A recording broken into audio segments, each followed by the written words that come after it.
오늘 주신 하나님의 말씀은 신명기 34장 1절에서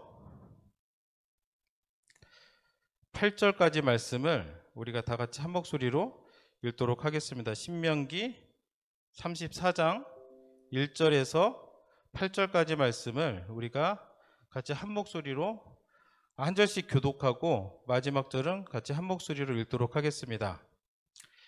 읽겠습니다. 모세가 모압 평지에서 느보산에 올라가 여리고 맞은편 비스가 산 꼭대기에 이르매 여호와께서 길르앗 온 땅을 단까지 보이시고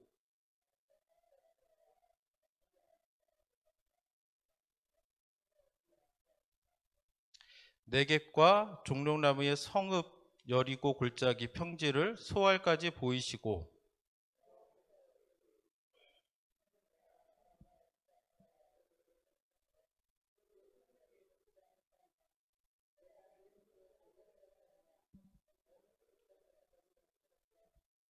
이에 여호와의 종 모세가 여호와의 말씀대로 모압 땅에서 죽어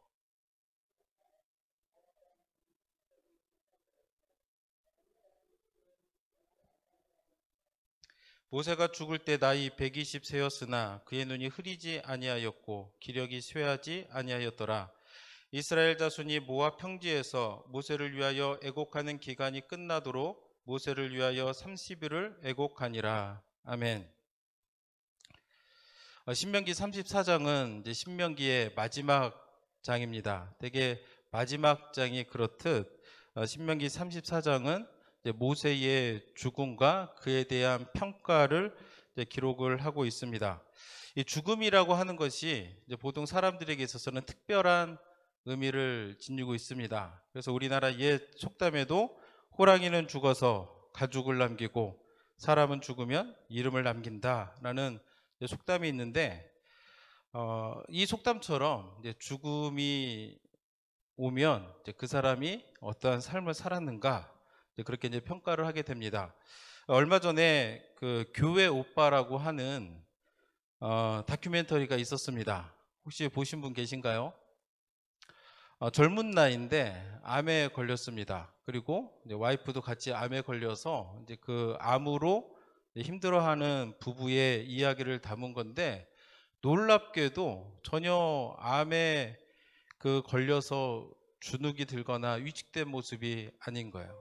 그래서 나중에 이 분에게 인터뷰를 했더니 소망이 뭐냐? 지금까지 살면서 온전한 삶을 살아보지를 못했는데 단 하루라도 하나님 앞에서 온전한 삶을 살고 싶은 것이 내 바람이다 라고 이야기할 정도로 그 담담한 모습에 그리고 어려운 가운데에서도 믿음이 흔들리지 않는 그 모습에 많은 크리스찬들에게 또 위로를 주었던 그런 다큐멘터리입니다.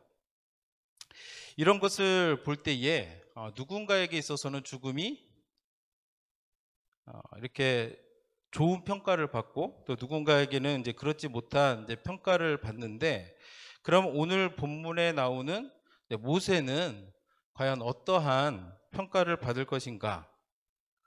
오늘 본문의 말씀을 우리가 보면 읽은 것처럼 아시겠지만 느보산에 올라서 하나님의 비전을 봅니다. 그런데 그 비전의 땅에, 약속의 땅에 들어가지 못하고 이제 그곳에서 죽어서 장사 지내는 모습을 보면 이 느보산이 모세에게 어떤 의미가 있는가를 우리가 살펴보고 이 안에서 또 하나님 우리에게 주시는 또 은혜와 또 교훈을 우리가 얻기를 원합니다. 오늘 말씀 1절에서 3절을 보면 하나님께서 모세를 부르시는 장면이 나옵니다. 모세가 모압 평지에서 느보산에 올라가 여리고 맞은편 비스가 산 꼭대기에 이름에 여호와께서 길르앗 온 땅을 단까지 보이시고 온 납달리와 에브라임과 므낫세의 땅과 서해까지의 유다 온 땅과 네겝과 종려나무 성읍 여리고 골짜기 평지를 소알까지 보이시고라고 성경은 기록을 하고 있습니다. 우리가 이렇게만 읽으면 잘 느낌이 잘 안 오잖아요, 그죠? 그래가지고 이제 지도를 준비했는데 보시면 보이는 지도가 이제 이스라엘, 이제 팔레스타인 지역이 되겠습니다. 그래서 보면 가운데 있는 부분이 이제 그 요단강 밑으로 해가지고 이제 사해 그쪽이 되겠는데, 느보산이 어디냐면 여리고의 그 맞은편이 됩니다. 지금 이제 붉은색으로 이렇게 원이 그려져 있는데, 지금 모세가 그 산 꼭대기에 있는 겁니다. 그 산 꼭대기에서 하나님께서 어떤 곳을 보이시냐면, 첫째로 길르앗이라는 곳을 보입니다. 길르앗은 바로 위쪽에 있는 요단 동편에 있는 곳이 이제 길르앗입니다.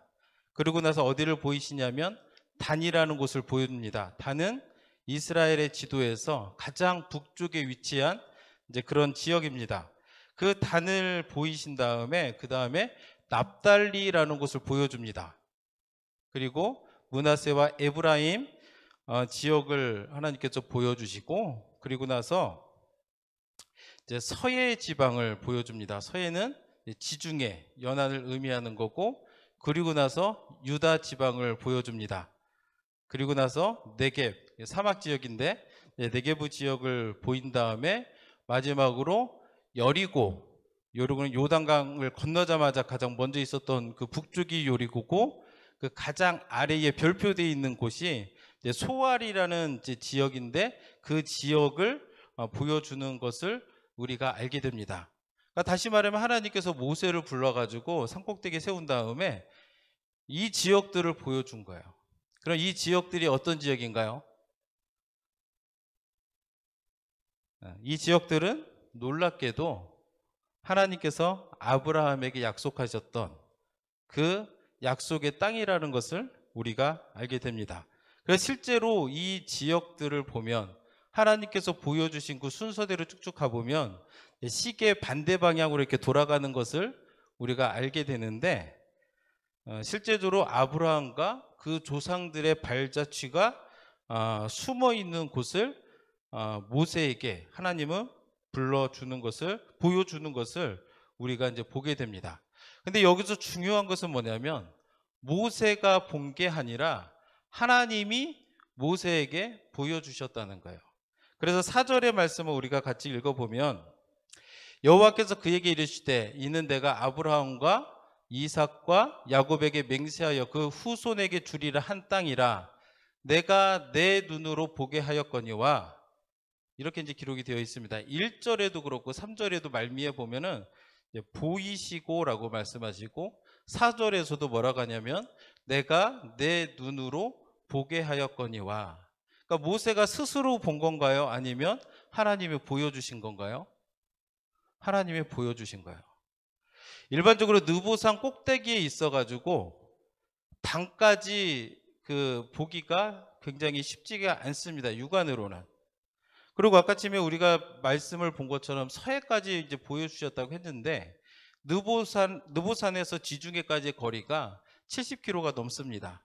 70km 떨어진 지역을 육안으로 잘 보기가 쉽지가 않죠. 그리고 모세가 이때는 청년의 모세도 아니고 굉장히 죽음을 눈앞에 둔 그 노인의 모습이었음을 생각을 한다면 육안으로는 굉장히 보기가 어렵습니다.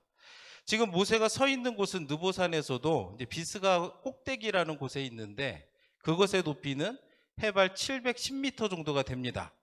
근데 그곳에서 지중해를 보려면 이제 유대 땅을 이렇게 봐야 되는데, 그곳에는 뭐가 있냐면 감람산이 있어요. 감람산 들어보셨죠? 그곳의 높이가 800m가 넘습니다. 이런 것들을 감안한다면 느보산에서 모세의 육안으로 이 모든 땅을 보기는 어려운 거예요. 어떻게 모세는 이 땅을 보았느냐? 하나님이 보여주셨다라는 것을 우리가 알게 됩니다. 그런데 참 아이러니한 게 뭐냐면, 모세는 그 땅을 들어가지 못한다고 오늘 우리가 읽은 4절의 말씀에 그렇게 써 있어요. 그 이유는 우리가 다 아는 것처럼 왜 모세가 가나안 땅에 건너지 못하게 됐는가 잘 아는 것처럼 무리바 물 사건 때문에 그렇습니다. 이스라엘 백성들이 광야 지역을 다닐 때 물이 없어가지고 굉장히 불평을 많이 했거든요. 원망하고 불평하고. 한두 번 그런 게 아니에요. 매번 매 순간마다 그들이 불평할 때마다 하나님은 그의 강한 손을 펴서 그 백성들에게 필요를 채워주시고, 불기둥과 구름기둥을 보내주시고, 만나와 메추라기를 주시고, 늘 광야에서 있을 수 없는 특별한 은혜를 베풀어 주셨는데도 이 백성들은 목이 곧고 또 불순종하는 족속이었기 때문에 그럴 때마다 막 불평을 합니다. 그래서 우리 민수기 20장 7절에서 8절 보면 어떻게 기록되어 있냐면, 여호와께서 모세에게 말씀하여 이르시되 지팡이를 가지고 내 형 아론과 함께 회중을 모으고 그들의 목전에서 너희는 반석에게 명령하여 물을 내라 하라. 내가 그 반석이 물을 내게 하여 회중과 그들의 짐승에게 마시게 할지니라 라고 하나님의 모세에게 말씀합니다. 뭐라고 말했어요? 하나님이 반석에게 명령하여 물을 내라 하라 라고 하나님이 말씀하셨는데, 모세는 어떻게 했는가? 9절부터 11절 말씀을 보면, 보여주시겠습니까? 모세가 그 명령대로 여호와 앞에서 지팡이를 잡으니라. 모세와 아론이 그 회중을 그 반석 앞에 모으고 모세가 그들에게 이르되 반역한 너희여 들으라. 우리가 너희를 위하여 이 반석에서 물을 내려 하고, 모세가 그의 손을 들어 그의 지팡이로 반석을 2번 치니 물이 많이 솟아나오므로 회중과 그들의 짐승이 마시니라. 하나님께서 말씀하신 대로 했습니까? 아니면은 거기에다 뭔가를 더했습니까? 더했죠. 왜 더했냐? 화가 났거든요. 이 백성들을 보니까 너무 화가 나고, 지도자로서 또 이렇게 백성들이 자꾸 컴플레인 하니까 이제 그것도 짜증도 나고 이제 그랬던 것 같습니다. 그랬더니 하나님께서 명령하여 물을 내라 하라고만 했는데, 지팡이를 들어서 반석을 2번 쳤다고 했는데 제가 볼 때 두드려 친 것 같아요. 홧김에 팍 친 것 같아요. 그랬더니 하나님이 뭐라고 말씀하시냐면 12절에 여호와께서 모세와 아론에게 이르시되 너희가 나를 믿지 아니하고 이스라엘 자손의 목전에서 내 거룩함을 나타내지 아니한 고로 너희는 이 회중을 내가 그들에게 준 땅으로 인도하여 드리지 못하리라 하시니라. 우리가 인간적으로 생각해 보면 하나님이 너무하신 것 같아요. 그래서 40년 수고했는데 한 번 실수했다고 하나님이 매정하게 보여주지나 말든가 다 보여주고 목 들어가게 하고, 우리 인간적으로 생각하면 그런데, 이 무리바 물에서 모세가 막 성질을 내고 했던 것이 뭐냐면 하나님의 거룩함을 나타내지 아니했다라는 것을 성경은 우리에게 기록하고 있습니다. 제가 우리 교회에서는 그런 분을 본 적이 없는데 가끔 이렇게 들어보면 예민하게 버럭하시는 분들이 있어요. 별것도 아닌데 버럭하시는 그런 것들은, 아예 나는 뒤끝이 없으니까 괜찮아, 아니면 나는 원래 이런 사람이니까 괜찮아, 아니라는 거예요. 뭐냐? 하나님의 거룩함을 가리는 행위라는 거 우리가 기억을 해야 됩니다. 버럭하고 성질 부리고 그런 것들은 하나님이 기뻐하시는 것이 아니다라는 것을 우리에게 알려주고 있는 거예요. 그래서 이런 일 때문에 모세가 가나안 땅에 들어가지 못하지만, 진짜 이유는 뭐냐? 모세가 어떤 사람이에요? 모세하면 딱 상징적으로 떠오르는 그 이미지가 율법입니다. 율법. 실제로 모세가 출애굽을 한 다음에 시내산에서 하나님의 율법을 받습니다. 그리고 그 율법을 백성들에게 주면서 그 율법의 말씀을 백성들에게 가르치는 그런 모습을 우리가 이제 보게 되는데, 그래서 모세는 뭐냐? 율법의 대표성을 보여주는 거예요. 근데 그런 모세가 하나님이 약속하신 그 땅에 들어가지 못한다라는 것은 우리가 신학적으로 해석을 해보면, 영적인 눈으로 보면 어떤 의미가 있냐면 율법으로는 구원을 얻을 수가 없다라는 것을 우리에게 가르쳐 주는 겁니다. 우리가 아는 것처럼 모세의 죽음에 대해서 그의 진짜 건강의 문제 때문에 못 들어간 게 아닌 거예요. 아까 보면 눈도 흐리지 아니했고 기력도 쇠하지 아니했다라고 이렇게 얘기했는데, 그럼 뭐냐? 예전에 무리바에서 성질을 낸 것도 있지만, 근데 우리가 알다시피 모세가 중보 기도를 해가지고 하나님의 뜻을 바꾼 그런 여러 가지 경우를 우리가 알게 됩니다.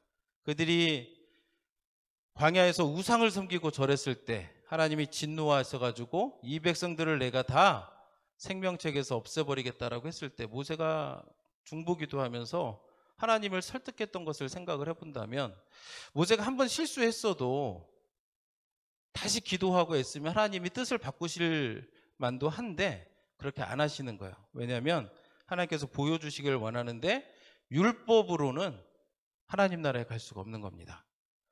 오늘날 굉장히 많은 사람들이 이 복음의 내용을 바꾸려고 하고 있어요. 착한 일을 해도 내가 구원에 이를 수 있다. 맞습니까? 아니에요. 아니에요. 분명하게 하나님이 우리에게 말씀해 주신 건 뭐냐면 구원받을 일을 다른 이름을 우리에게 준 적이 있습니까? 없습니까? 없어요. 오직 예수 그리스도의 그 십자가의 복음만으로 우리가 믿음으로 이렇게 구원을 받을 수 있는데 자꾸 다른 거를 대요. 내가 선한 행위를 해야, 내가 할례를 받아야, 내가 뭐를 해야, 안식일을 지켜야 아니라는 거예요. 행위로는 구원을 받을 수가 없는 거예요. 오직 예수 그리스도를 통한 십자가의 복음으로만 우리가 구원을 받을 수 있습니다. 그래서 실제적으로 모세 대신에 가나안 땅에 들어간 게 누구죠? 여호수아입니다.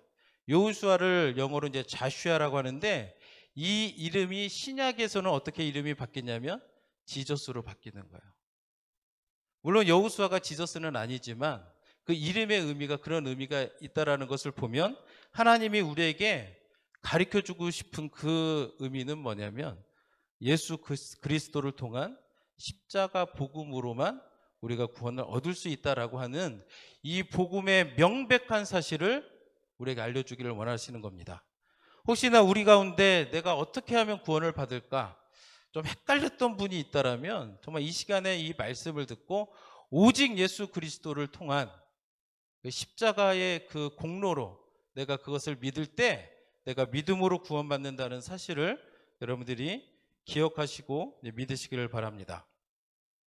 그런데 하나님은 이제 왜 못 들어가는지는 알겠습니다. 모세가 무리바에서 성질 내고 또 모세가 율법을 대표하는 사람이기 때문에 율법으로 구원받는다는 것이 아니라는 것을 알려주기 위해서 못 들어가게 하신 건 알겠는데 그러면 왜 그 지금까지 소임을 다한 모세에게 그리고 더구나 들어가지도 못하는 그런 땅을 다 보여주면서 그 땅을 보여주셨을까? 우리는 생각을 해보게 됩니다. 그 이유는 뭐냐면 첫째는 모세로 하여금 지난 광야 40년을 돌아보게 하는 그런 의미가 있습니다. 모세의 소명이 뭐예요? 이스라엘 백성들을 이끌고 그들을 출애굽시킨 다음에 가나안 땅으로 가는 그 과정, 중간에 불순종하는 일로 인해서 40년의 세월을 지냈는데 그 40년의 기간을 하나님이 인도하셨다는 것을 모세에게 알려주는 겁니다. 두 번째 의미는 어떤 게 있냐면 그것을 보여줌으로써 과거뿐만 아니라 그리고 지금뿐만 아니라 앞으로도 미래에도 하나님이 그 민족들을 인도하실 것을 보여주시는 거예요. 여러분들이 만약에 지금 느보산 위에 모세와 같이 서 있다면 그 하나님이 보여주시는 그 땅을 보는 마음이 어떻겠습니까? 이제 들어가지도 못하게 하는데 누구 약 올리나 이런 마음이 들겠습니까? 아니면 그 40년의 광야 생활 그리고 하나님께서 그 조상들에게 약속하셨던 그 땅을 그 민족들에게 주시는구나 라는 그 미래에 대한 확신과 소망 가운데 막 가슴에 막 들뜨고 부푼 그런 설렘이 있겠습니까? 여러분들이 한번 상상을 해보세요. 내가 그 순간에 저 모세처럼 느보산에 내가 있고 그 순간에 하나님이 보여주시는 그 비전을 내가 본다면 나는 어떤 마음을 가지고 있겠는가? 굉장한 설렘과 하나님에 대한 그런 신뢰가 막 이렇게 불솟아 오를 거라고 생각이 됩니다. 그래서 하나님은 이것을 보여주시면서 뭐를 보여주시냐면 하나님은 언약을 반드시 지키시는 분이라는 것을 보여주는 거예요. 그래서 오늘 이 시간에 우리가 뭘 봐야 되느냐? 우리도 이와 같이 하나님이 보여주시는 그 비전을 우리가 봐야 되는 거예요. 눈으로만 보이는 게 아니라 하나님이 주시는 비전을 우리가 봐야 돼요. 오늘 우리가 정말로 힘든 시대를 우리가 살아가고 있습니다. 코비드 19을 비롯해서 또 여러 가지 시위로 인해서 또 그로 인한 여러 가지 경제적으로 또 여러 가지 정치적으로 불안함 이런 것들 때문에 우리가 힘든 시대를 살아가고 있는데, 그럼에도 불구하고 우리가 하나님이 주시는 비전을 마음에 품고 나아가면 우리는 기뻐할 수 있습니다. 감사할 수 있는 거예요. 저는 이 자리에 있는 여러분들이 그걸 보길 원해요. 하나님이 주시는 비전, 당장은 내 눈앞에 보이지 않을지라도 그 믿음의 안경을 끼고 바라보는 거예요. 그렇기 때문에 우리가 해야 될 일은 뭐냐면, 우리의 시선을 어느 곳에 두는가가 굉장히 중요합니다. 우리의 시선을 하나님께 맞춰야 되는 거예요. 자꾸 땅의 것에 우리의 시선을 두면 어떤 일이 일어나요? 땅의 것만 보이는 거예요. 대신에 우리가 고개를 들어서 하나님의 약속의 말씀을 믿고 의지함으로 하늘을 바라볼 때 우리는 하나님이 주시는 비전을 보게 되는 겁니다. 이거를 우리가 보고 나아가야 돼요. 얼마 전에 저희 교회 그 뒤쪽에 도로변에 민들레가 너무 많아가지고 우리 교회 또 여자 성도님들이 오셔가지고 막 그걸 다 캤어요. 근데 어떤 분이 이제 오셔서 하는 얘기가 뭐냐면, 그거 다 캐고 나니까 막 집에 가서 자꾸 민들레가 보인다는 거예요. 막 여기 가도 민들레가 보이고 저기 가도 민들레고, 그 시선이 머물러 있으니까 보이는 거예요. 마찬가지로 우리가 하나님의 말씀을 내 마음에 품고 하나님의 말씀을 그 사모하는 그 마음을 가지고 있으면, 당장에 내 눈앞에는 상황이 어렵고 보이지 않는다 할지라도 뭐가 보여요? 하나님이 주시는 그 비전을 볼 수가 있는 거예요. 그렇기 때문에 여러분들이 자꾸 예배의 자리에 오셔야 됩니다. 요즘 불안하고 스크린에 앉으니까 예배 드리는 것 같지도 않고, 그러니까 우리가 예배를 안 드리려고 찾으면 정말로 만 가지 이유를 찾을 수가 있어요. 그러나 그럼에도 불구하고 우리가 하나님이 주시는 그 비전의 말씀을 가슴에 품고 그것을 보기 위해서는 오셔야 되는 거예요. 예배 자리에 참여하셔야 됩니다. 스크린을 통해서라도 빠지지 말고 예배 자리에 있어야 되는 거예요. 그럴 때 우리가 하나님의 함께 하심을 경험하게 되는 거고, 그럴 때 하나님의 인도하심을 우리가 경험할 수 있다는 것을 우리가 알기를 원합니다. 그래서 이제 모세가 그 5절과 6절에 보니까 드디어 이제 죽어서 장사 지내는 것이 있는데, 5절과 6절 말씀을 보면, 이에 여호와의 종 모세가 여호와의 말씀대로 모압 땅에서 죽어 맷볼 맞은편 모압 땅에 있는 골짜기에 장사되었고 오늘까지 그의 묻힌 곳을 아는 자가 없느니라. 모든 사명을 마치고 이제 모세가 하나님의 부름을 받아 장사되었는데, 성경은 뭐라고 얘기하냐면 오늘까지 그의 묻힌 곳을 아는 자가 하나도 없다라는 거예요. 왜 그렇게 했을까?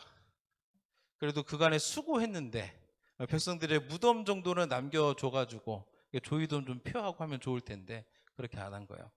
왜 그랬느냐? 하나님은 다 아세요. 다 아세요. 우리가 앞으로 어떻게 할지 다 아시는 거예요. 모세는 유대인들에게 어떤 존재입니까? 굉장히 그 율법의 그 대표자로서 그 거의 이런 표현을 써요. 국부와 같은 그런 존재. 그래서 실제로 예수님이 사역하시는 동안에도 그 바리새인들과 서기관들은 예수님 앞에 나와가지고 모세는 이렇게 말했는데 왜 당신은 다르게 이야기합니까? 라고 이렇게 아귀하던 것들을 생각을 해보면 유대인들에게 모세는 어떤 사람이었는가? 근데 만약에 그 묻힌 곳을 알면 무슨 일이 일어날까요? 아마도 그 앞에 가서 절하고 그 앞에 가서 경배하고 막 그렇게 했을 거예요. 근데 하나님은 이 민족을 아신 거예요.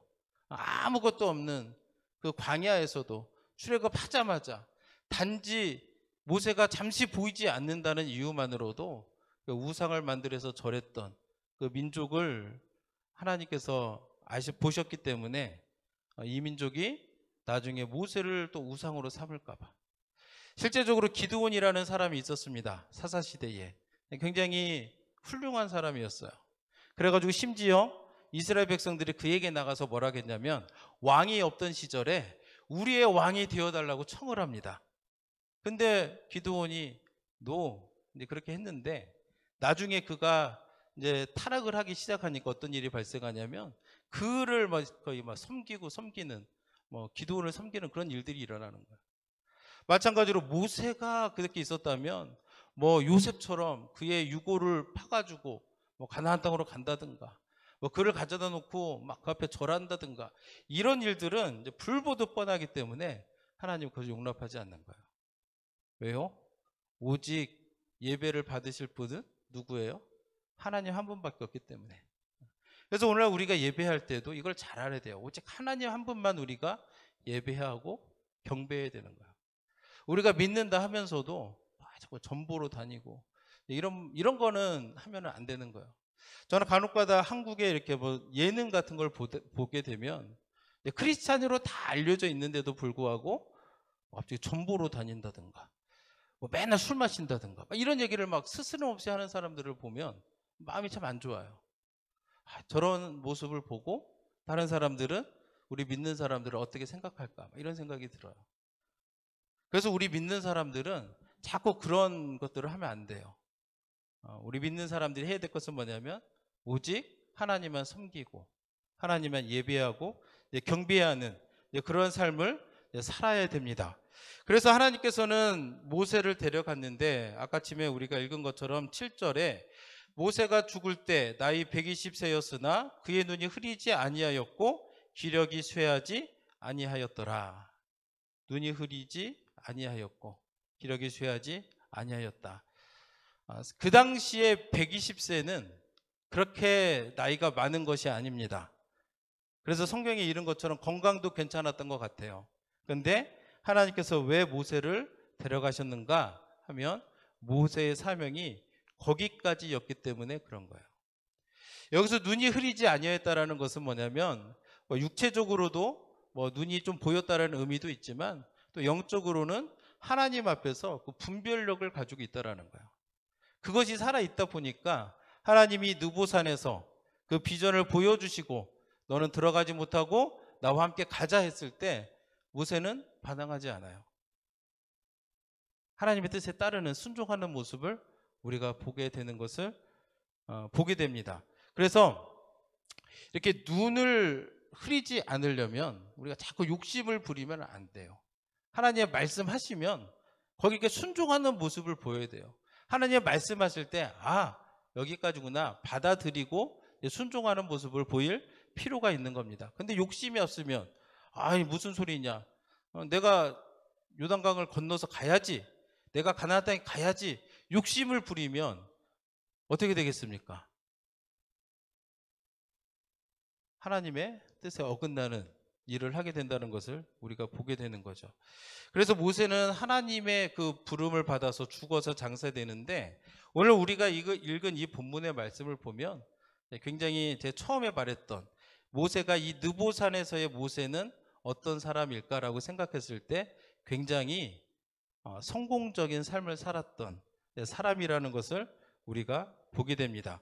그래서 오늘 성경은 모세에 대한 평가를 10절에서 12절 사이에 하고 있는데, 함께 읽으면 그 후에 이스라엘에 모세와 같은 선지자가 일어나지 못하였나니 모세는 여호와께서 대면하여 아시던 자요, 여호와께서 그를 애굽 땅에 보내사 바로와 그의 모든 신하와 그의 온 땅의 모든 이적과 기사와 모든 큰 권능과 위엄을 행하게 하심에 온 이스라엘의 목전에서 그것을 행한 자이더라.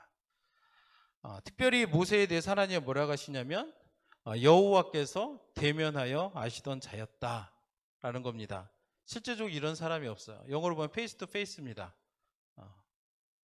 모세는 어떻게 이런 사람이 되었는가? 그가 젊은 시절에 애굽의 궁전에서 왕자로서 부귀영화를 누릴 때는 이런 친밀함이 없었습니다.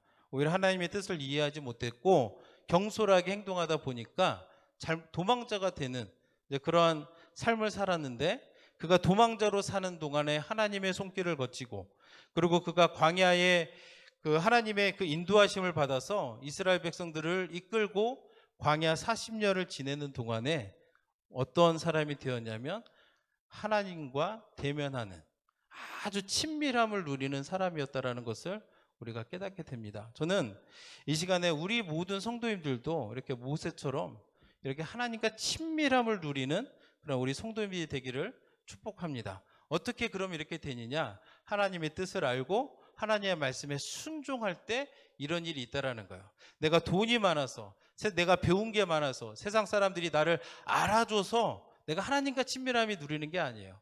가장 초라한 모습일 때 모세는 하나님을 만났고 하나님을 대면하는, 이전에도 없었던 그런 선지자가 되었음을 우리가 기억하면서 오늘 이 순간에도 우리는 하나님의 말씀을 사모함으로, 하나님을 사랑하는 그 마음을 가지고 우리가 말씀을 가까이 함으로 또 하나님과 가장 친밀함을 누리는 우리 교회 귀한 성도님들 되기를 예수님의 이름으로 축복합니다. 함께 기도하겠습니다.